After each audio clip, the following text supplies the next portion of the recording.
Hey everybody, welcome to another episode of Classic Gaming Brothers. I'm Seth.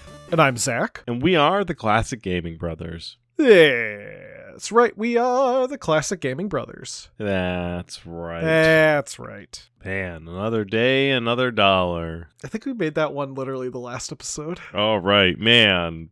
Always classic, never classic. Always classy, classic, sometimes brothers. Class. No, it's always... Sometimes classy, always classic, sometimes classy. Always classic, sometimes classy. Yes, that's right. Yes. I hope we remember our own shtick. I barely do. What's scary is a lot of our shticks we don't have written down because it's a vamp session. It's all up here in the noggin. All up here. So sometimes we do truly forget what our things are. Yeah. We never forget about Producer Doug, though. No, of course not. We should let Producer Doug know about the dream I had where we had classic gaming beer. Oh yeah, I think he'd like that. I know you were trying to tell me about that. It was just a weird dream where we had a beer that was just it was just a can, but it had our logo on it. I don't know what it tasted like, but in the dream, Trevor Noah was drinking it from his show, and he promoted us live on his show, and he said, "Shout out to the Classic Gaming Brothers," and we were like, "Wow, we made it big." Well, decidedly, Trevor Noah's not that big, but. Yeah, I mean, he's like not on the Daily Show anymore, It's but not Jimmy Kimmel or anything. But you left out the part where you fought a demon. Oh yes, after that a demon was involved. Did you fight it by yourself or with me? You were involved with it, but you did not help me. A man with a lot of dogs and a big beard helped me. So Santa Claus? Well, yeah, he kind of looked like he looked like a homeless version of Santa Claus. Oh, okay. So Santa Claus during the summer. Yeah, he had a big bushy beard, and he had like 6 German Shepherds. Oh, okay. Yeah. And he helped me fight a demon. Oh, all right. He was a very nice guy. Apparently. I did have a note from Producer Doug. Yeah. He said that he was very proud of our Eidos trilogy there. I'm really happy to hear that Producer Doug was proud of us. I feel like we're paid in Producer Doug's pride. We are. We are talking about Fields of Glory, though, this episode, which I just was reminded by our notes that we should be talking about Fields of Glory. Oh, yeah. This was going to be a Fields of Glory episode, but then you thought people might want to listen to it? For G.I. Joe instead. Well, you're not really good at burying it's the title of the episode. I think people are going to figure it out by now. It would have played the theme song to either the TV show or the game in the opening credits. Ooh, maybe both. Maybe both at the same time. It's cacophony. Yeah. One in the left ear, one in the right ear. Yeah, there we go. Anyway, so Zach. Yes, Seth. What have you recently been playing?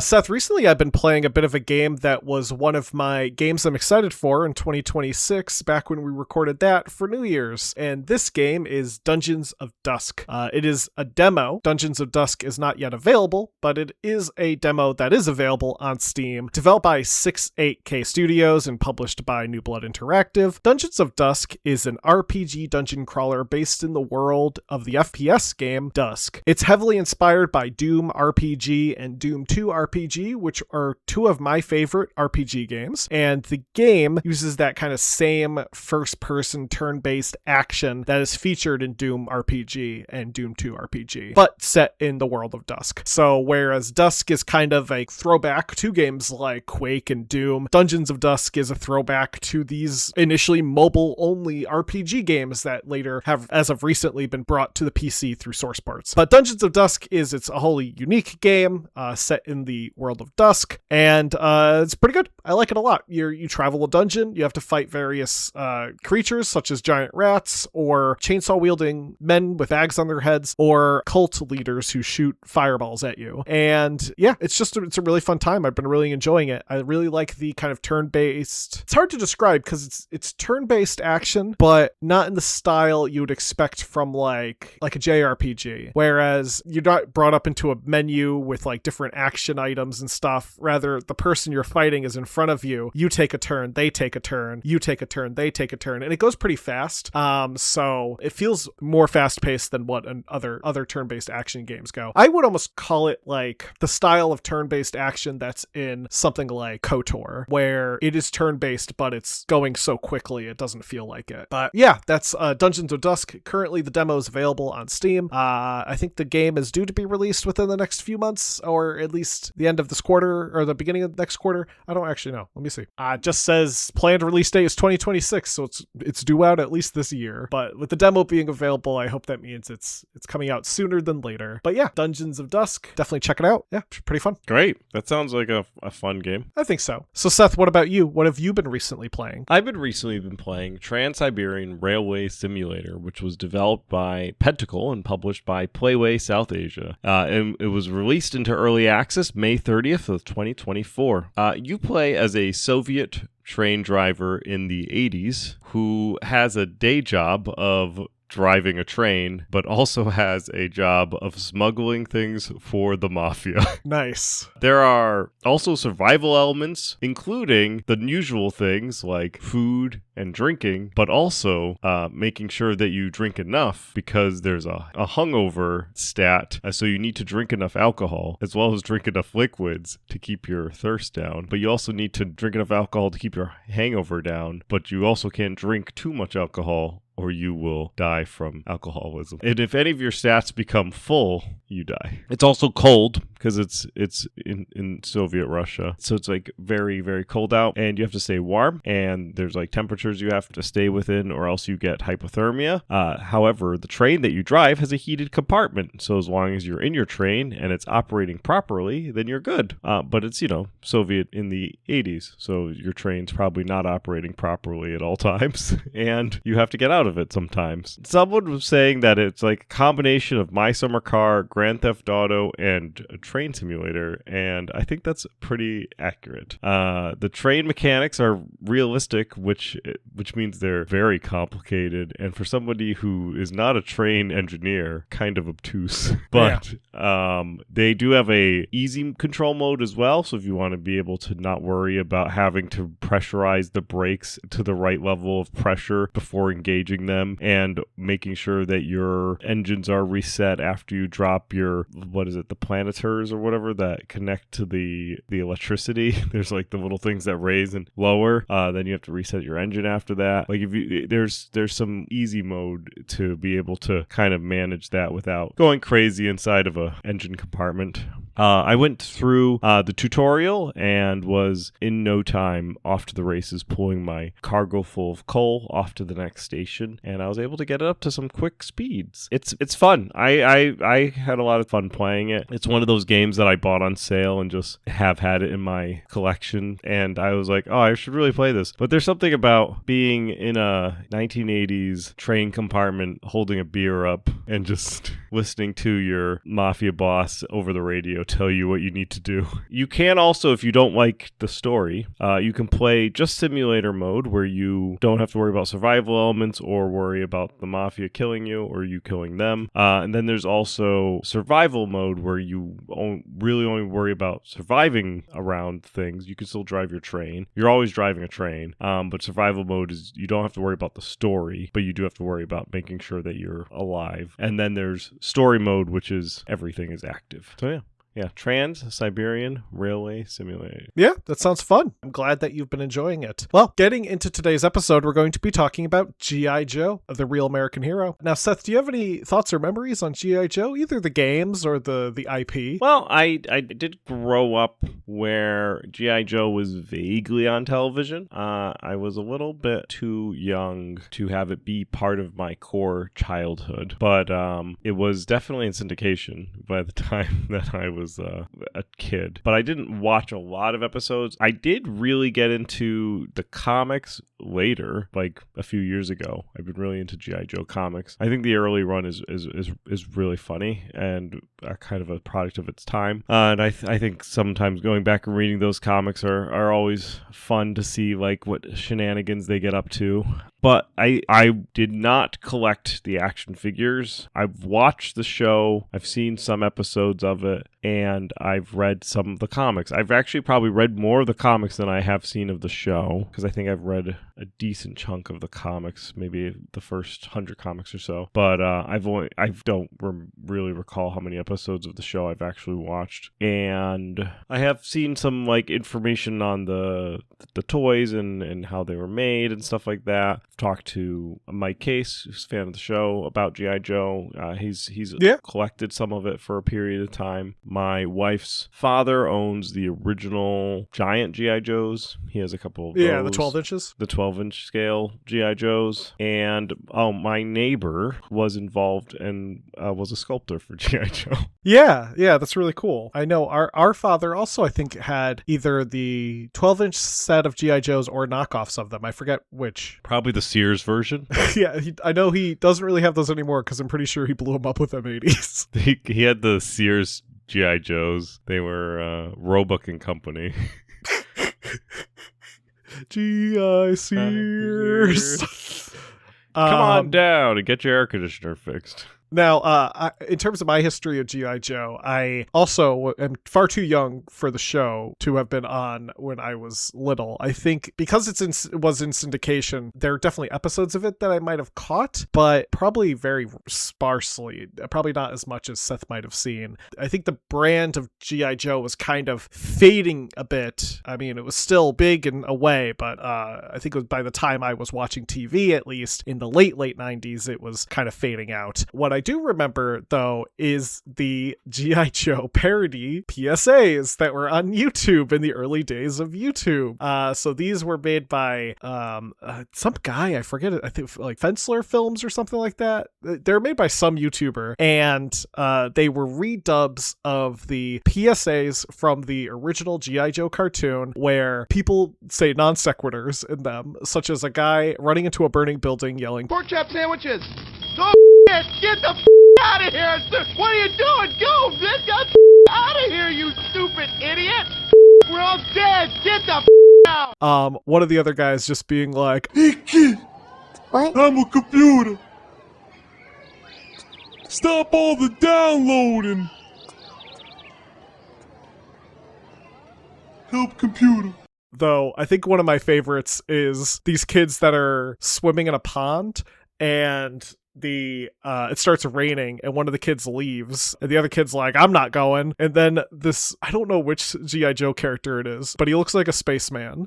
He wears like a bubble helmet. He pops out of the water, and he picks the kid up out of the water and brings him to the land right before a lightning bolt strikes. And in the original one, he's like, "Oh yeah, don't swim in the rainstorms, that's stupid." But in this one, because he's wearing the bubble helmet, you can't hear what he's saying, so he's just like,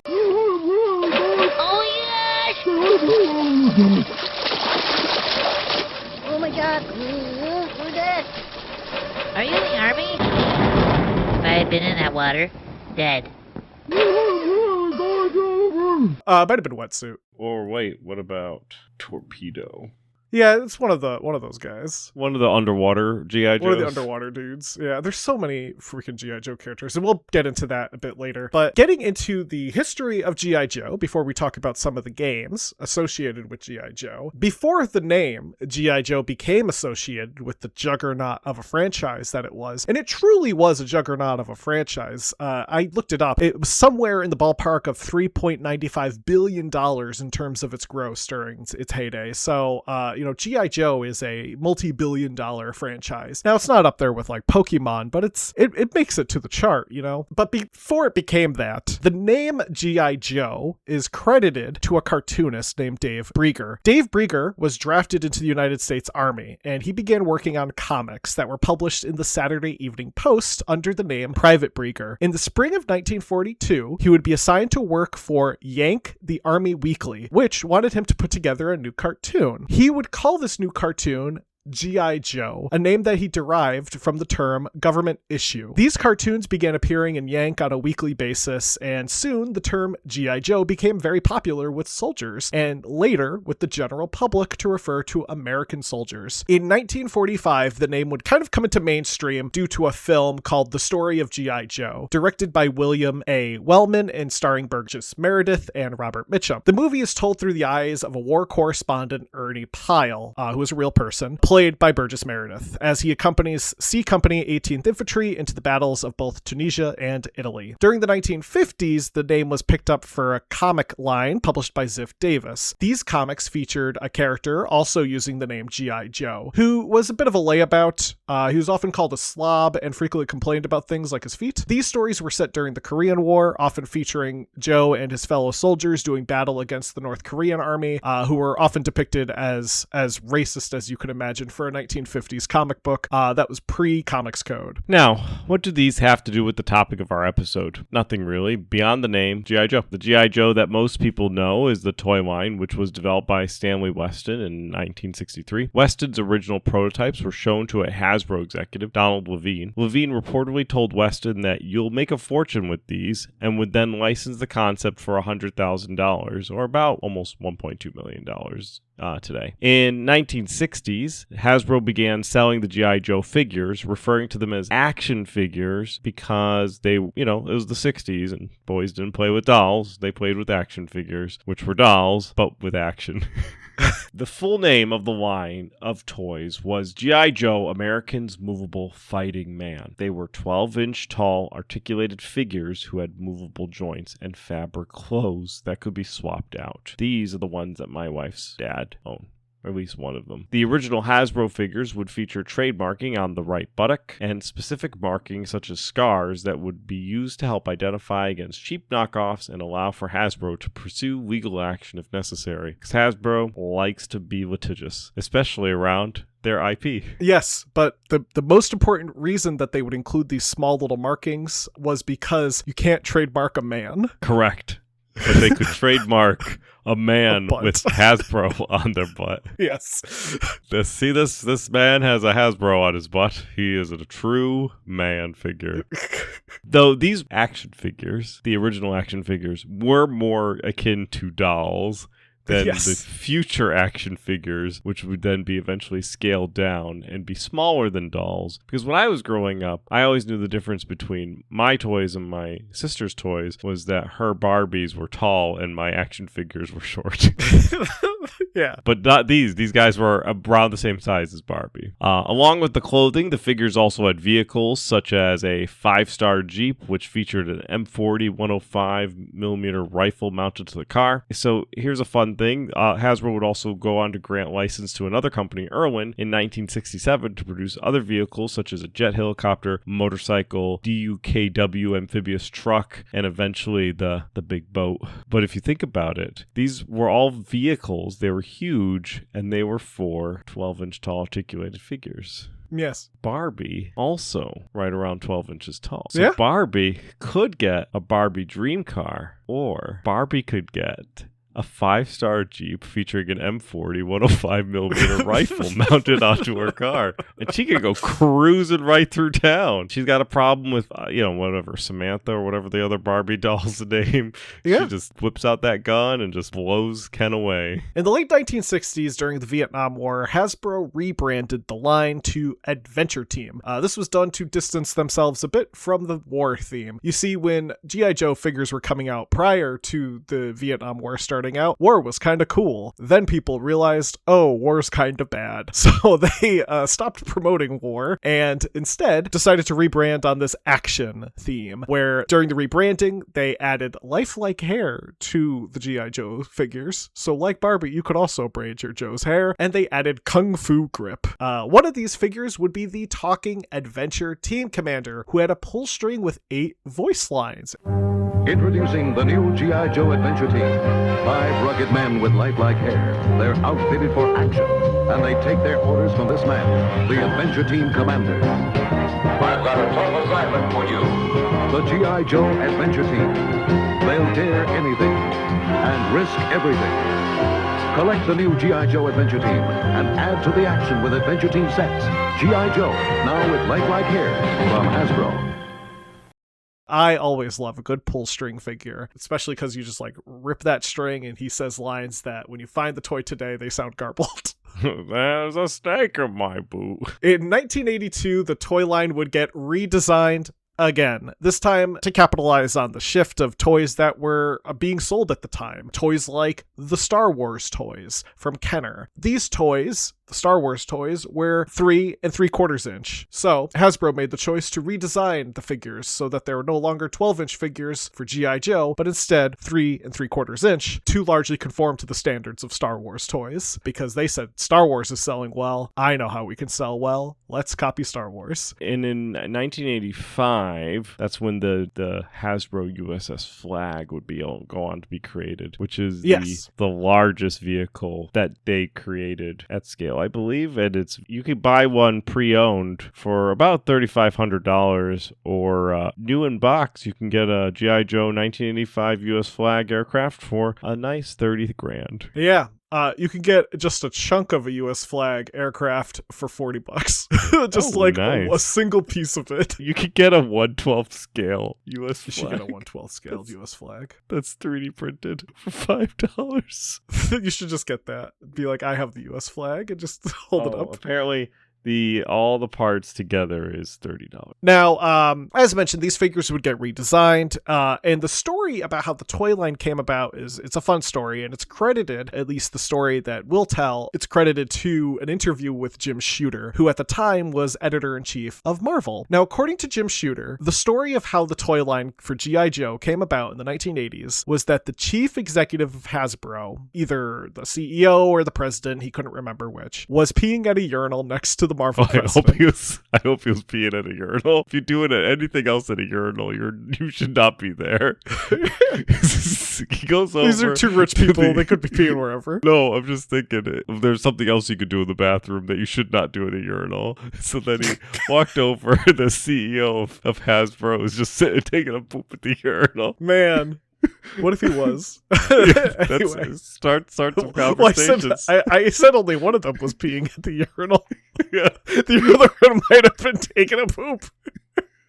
Hey, I would talk to that guy. Like, you're facing the wrong direction, buddy. And that guy would say, hey, you ever thought about G.I. Joe?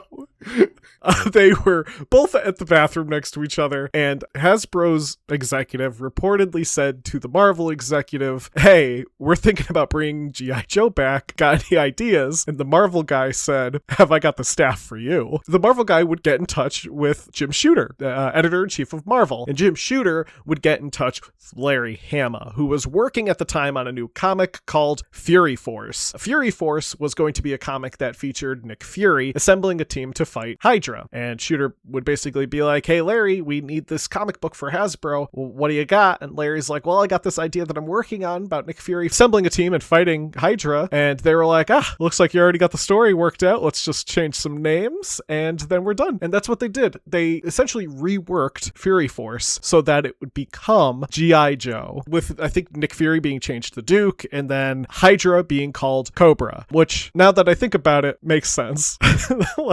Change it slightly, but make it look like I didn't copy your homework. I just imagine somebody like putting like Hydra up on like a whiteboard, and they're like, "What else could go with this? What do we got? Hydra. We got Cobras. What about another snake type creature? Yes, Cobra." And they only replaced three of the letters. It's like a Wordle change from. Oh, you're close. Instead of advertising the toys, Marvel and Hasbro agreed to advertise the comic book series that was being written as a way of getting around the regulations at the time about advertising toys. At the time, laws restricted how long a toy could be depicted in animation, but an advertisement for a comic book could be much longer. And that's just how the companies of that day and age just played. Along with the new toy line and the comic series, Hasbro commissioned Marvel Productions to develop a 30-minute long animated series called G.I. Joe, A Real American Hero, which ran in syndication from 1983 until 1986. DIC would would create, or also known as Deke, would create a second version of the series under the same name that ran from 1989 until 1991. That's a thing with G.I. Joe too. Their comic is still running today. Yeah. And they just count the numbers higher. Yeah. And so even though it's different publishers, like it's been changing. Changed publishers a couple of times. So they don't count from the original G.I. Joe run. They count from like a different start time, but they have about 350 something issues for the current run starting in 01, I believe. But they've changed it around quite a bit. As with other toys, the entire G.I. Joe roster is fairly big because when you add a character, you get to make another toy. Yes. So the characters that are best known are Duke, Snake Eyes, Spirit, Hawk, Scarlet, Wild Bill, Snowjob, and Sergeant Slaughter, who is actually a real man, Robert Rudolph Remus, a professional wrestler. Fun fact, Wild Bill, also a real man at one point in time. Might have been my neighbor. There were also a large roster of villains, with some of the better known ones being Major Blood, Baroness, Destro, and of course, Cobra Commander. And King Cobra, who is vaguely Cobra Commander's boss, but they get into fights too. And then I'm pretty sure King Cobra dies and comes back, and I'm pretty sure Cobra Commander dies and comes back at some point in time. That sounds like Cobra Commander. But beyond all of this, of course, G.I. Joe made its way to the purpose of our episode, video games, because it was a very popular brand, and popular brands got video games. Not necessarily good video games, but they got video games. Yeah, and one of the first games based on the IP was called G.I. Joe Cobra Strike, released in 1983 from Parker Brothers, which I thought was interesting, because Hasbro, I don't think, made video games, so I do find it fun that Parker Brothers, who was arguably a competitor to Hasbro at the time, got the video game license for the Hasbro line of toys. They're just out to make a buck. Now, in the UK, G.I. Joe Cobra Strike would be released under a different name. And this is something I forgot to include in our earlier notes, but in the UK, G.I. Joe goes by a different name. He goes by Action Man, and specifically the show was Action Man Action Force. So the game that got released in the UK was Action Man Action Force, which tied into that rebranded version of the IP overseas. That was largely done because UK had some weird rules with branding for kids things for a bit too. Like, they couldn't be too violent sounding, which I don't know if G.I. Joe, an American Hero, was violent sounding for them, but I know like Teenage Mutant Ninja Turtles had its name changed in UK to Teenage Mutant Hero Turtles. Anyway, G.I. Joe Cobra Strike for the Atari 2600 was a fairly simple game. You have to defend a G.I. Joe training camp from being destroyed by a giant robot Cobra, which is in fact being controlled by Cobra. Notably, Parker Brothers would hold a contest for players who were able to reach level 16 of the game. If you reached level 16, you prove you did, you could receive a Cobra cap that you could wear. Ooh. Yeah. Which I think is fun, is like, here, have the villains thing. One review at the time stated that the game looks far better than it plays, though noted it may work better as a two-player game. And it was actually a two-player game, so this reviewer just didn't have a friend. Now, an Apple II and C64 title, G.I. Joe, A Real American Hero, would also be developed and released by Epix in 1985. In this game, you must eliminate Cobra's forces and capture Cobra operatives. There's a vehicle combat section, as well as one-on-one fights with the different operatives.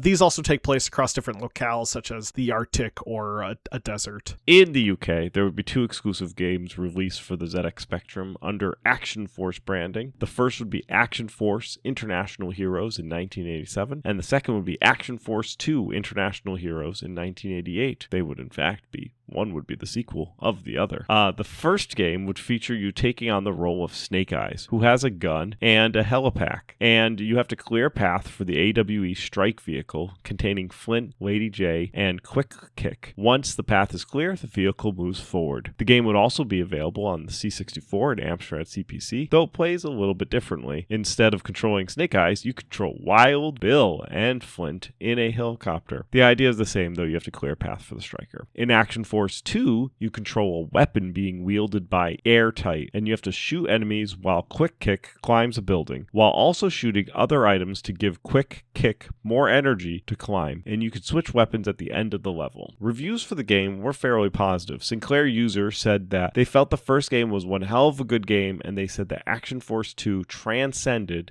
the original game. Your Sinclair also praised the game, noting things like graphical touches of bullet holes and burn marks appearing on buildings. I want to ask something real quick here. So they all have, nicknames, right? Like the G.I. Joe group. You got, Wild Bill. He's kind of wild and named Bill. You got Snake Eyes. You got Blizzard and Hawk and all those guys. I think you got Quick Kick. Yeah, guess what he does? But I feel like he's typecasted to just kicking.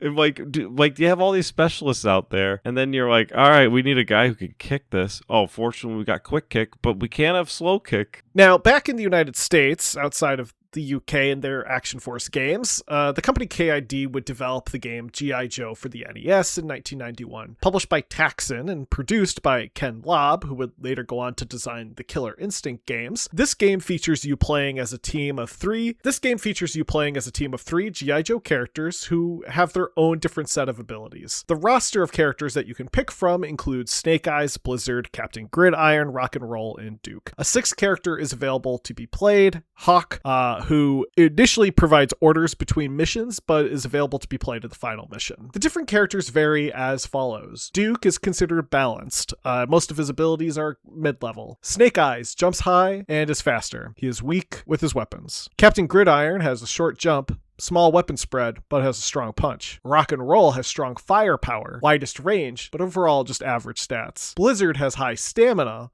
lower stats overall, and he can shoot through solid walls. And General Hawk is the only character that can fly, and he's required to defeat Cobra Commander at the end. G.I. Joe for the NES scored fairly well at the time, with EGM giving it a weighted score of 30 out of 40, GamePro giving it an 18 out of 25, and Nintendo Power giving it a 7.6 out of 10. Reviews praised the visuals and different characters to choose from, though some would criticize the flickering sprites, which is a common issue with NES games that had a ton of things going on at once. The game did well enough to garner a sequel, G.I. Joe: The Atlantis Factor, released in 1992 from KID, but this time published by Capcom. This game plays more akin to other Capcom games like Bionic Commando, in that it has different stages that can be selected from a map. There are 7 playable characters: General Hawk, Roadblock, Wetsuit, Snake Eyes, Storm Shadow, and Duke. You start as Hawk, and you can unlock characters by completing stages. You could also summon Gung Ho, Spirit,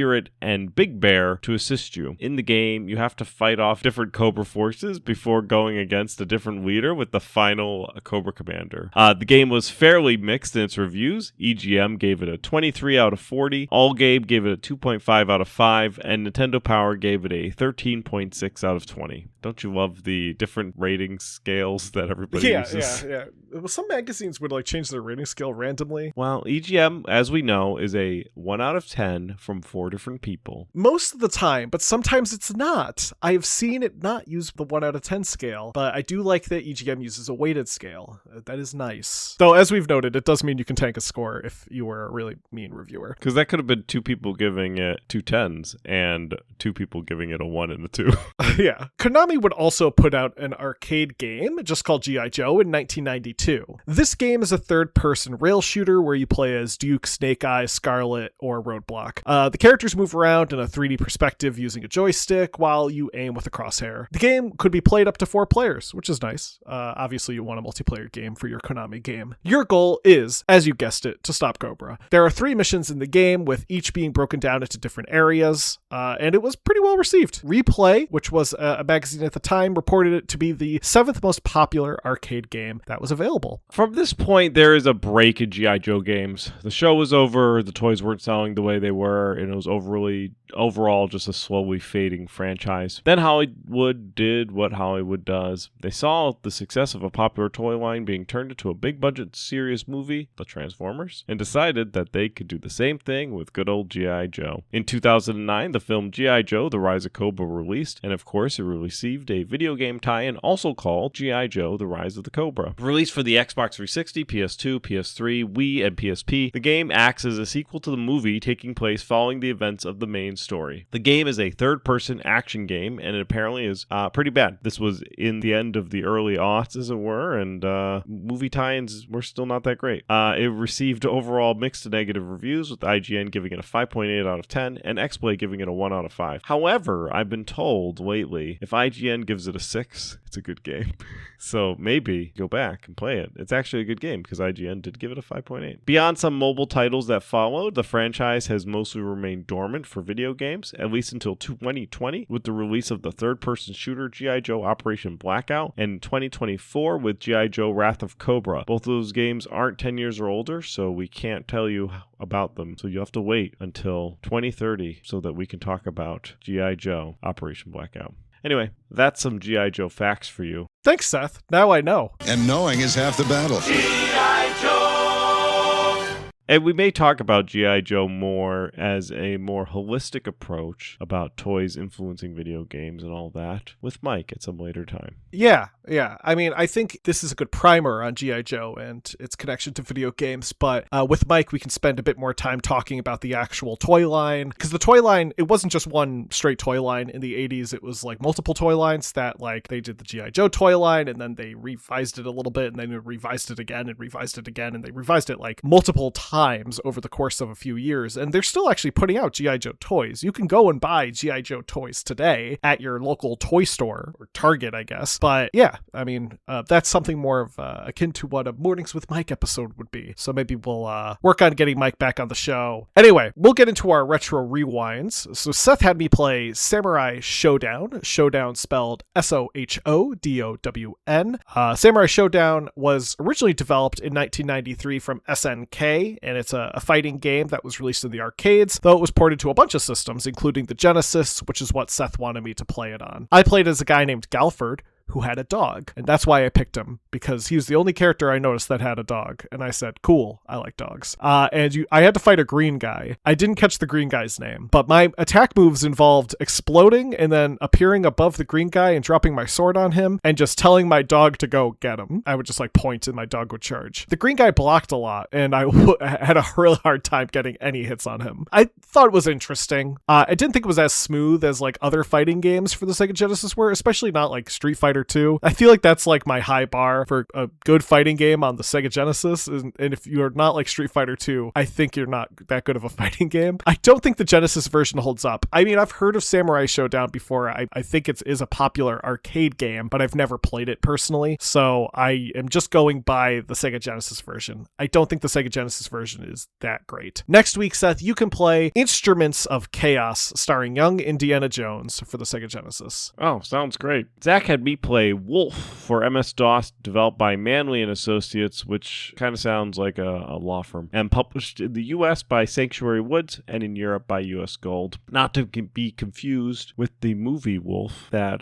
came out around the time that the game came out, which was 1994 in North America and 1995 in the EU. The cover is great. Half of it's a zoomed up picture of a man's face, and half of it is a wolf, and the other half is a man. It's nothing to do with the games that you play just as a wolf. You don't play as a man wolf, and so I guess it's just you are the wolf, I guess is what the cover was saying. The game is split into two games. You can either play sandbox mode, where you just run around doing whatever you want, or scenario mode, where you have to do quests. In the game, you play as a wolf. You get to pick kind of like your pack size, your name, and you get to kind of pick where you get to be in the Arctic, the plains, or the forests. And you run around doing wolf-like things, like exploring, looking at caves, and not going into caves. Couldn't figure that out. And trying to find food, I guess. I don't know. I did what the other thing that wolves do. I got shot by a hunter. So I was running along, and all of a sudden, I crossed something, and I did a big tumble. I said, why did my wolf do that big tumble? And then it said, you died. And it's just like, I'm zoomed in for the wolf. I said, did he? But how? And he was shot. No. I could not see the hunter on the screen. No idea where he was, but yes, I died. He was a good hunter then.